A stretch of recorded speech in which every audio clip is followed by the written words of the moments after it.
القلادة السحرية مش قطعة أثرية وبس، دي فرصتنا للمجد والشهرة والمشاريع الكبيرة.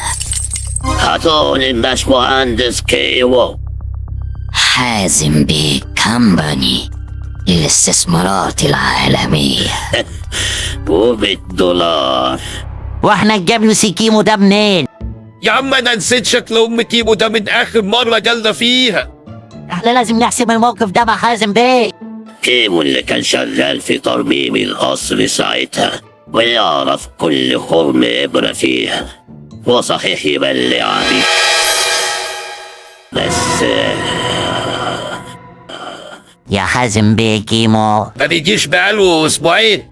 لا عادي خالص، ما هي عزبة صاحب أبوه. ممنوع الواد ده يدخل الموقع من النهارده.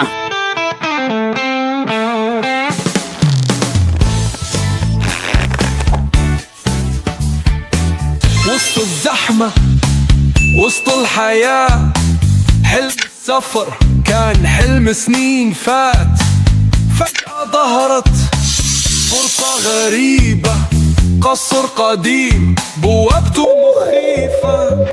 زنقور محتار مين اللي يساعد، شاف كيمو وصحابه قال they're mad، كلهم ذكاء قلبهم حديد، لو زاد الخطر يفضلوا في المواجهة أكيد. باب سحري قول له ان انا حلمت امبارح ان انا لقيت كنز قد كده. يا اخوانا احنا داخلين على مغامرة خطيرة ويا ريتنا نبقى جد شوية. اهم حاجة سندوتشات يا كيمو، صواريخ الشبراوي البتنجان. احنا نلاقي القلادة بس وبعدين نفطر حتى في امريكا. طب سلام بقى دلوقتي. الباشمهندسة نجلة برضو كانت ماسكة ترميمات القصر مع كيمو. المهمة دي ما ينفعش فيها ستات. دي لما تكون لوحدها يا باشا، واحنا طبعا مش ممكن نسيبها لوحدها. مهندسة شاطرة ما شاء الله، متفوقة، مهندسة زي ما بيقولوا ب100 مهندس.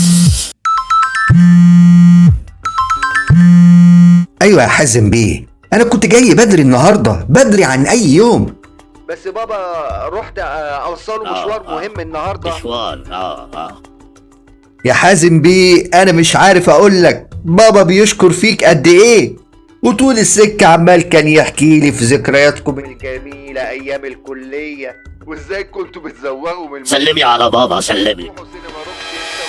القلادة السحرية ممكن تكون عينك وقعت عليها وانتم بترمموا القصر في حتة كده مستخبية. القلادة السحرية دي هتبقى أكبر إنجاز عملته في حياتي المهنية. ايه القلادة السحرية دي؟ بينها الباشمهندسة بتعمل عمل سفلية.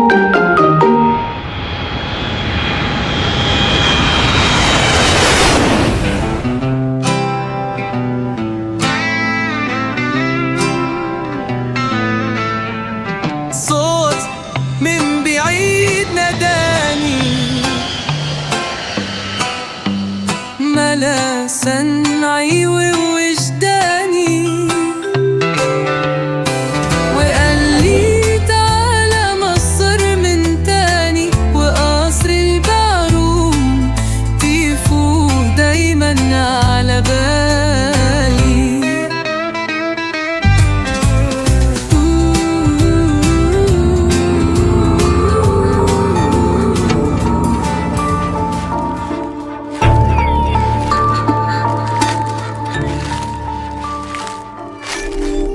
صوت من بعيد ناداني، ملا سمعي ووجداني، وقال لي